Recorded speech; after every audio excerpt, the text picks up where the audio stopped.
एक समय की बात है, एक छोटा सा शहर में दो बच्चे रहते थे, रोहन और आयशा।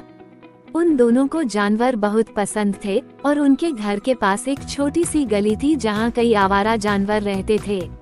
एक दिन जब रोहन और आयशा स्कूल से घर वापस आ रहे थे, उनके घर के पास एक छोटा सा बिल्ली का बच्चा देखा।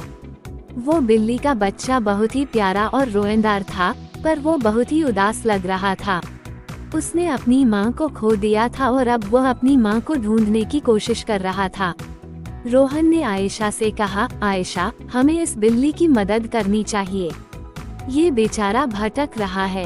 आयशा ने हाँ में सर हिलाते हुए कहा, बिल्कुल रोहन, हम इसे अपने घर ले चलते हैं और फिर इसकी माँ को ढूंढते हैं। तो दोनों बच्चों को धीरे से उठाकर अपने घर ले आए। उन्हें दूध पिलाया और उसका नाम मिलो रखा। मिलो बहुत खुश था, लेकिन उसे अपनी माँ की याद आ रही थी। अगले दिन रोहन और आयशा ने फैसला किया कि वो गली में जाके मिलो की माँ को ढूंढेंगे। अपने बैग में थोड़ा सा दूध और बिस्कुट के लिए और गली की तरफ निकल पड़े। वहाँ पहुँचकर उन्हें पूछा, क्या किसी ने एक सफेद और भूरी बिल्ली देखी है जो मिलो की माँ हो सकती है? बहुत सारे आवारा जानवरों ने हाँ में सिर हिलाया। एक बुढ़िया बिल्ली ने कहा, हाँ, मैं उसे जानती हूँ, वो यहाँ से थोड़ी दूर एक और गली में रहती है। रोहन और आयशा ने थैंक यू कहा और उस गली की तरफ चले गए।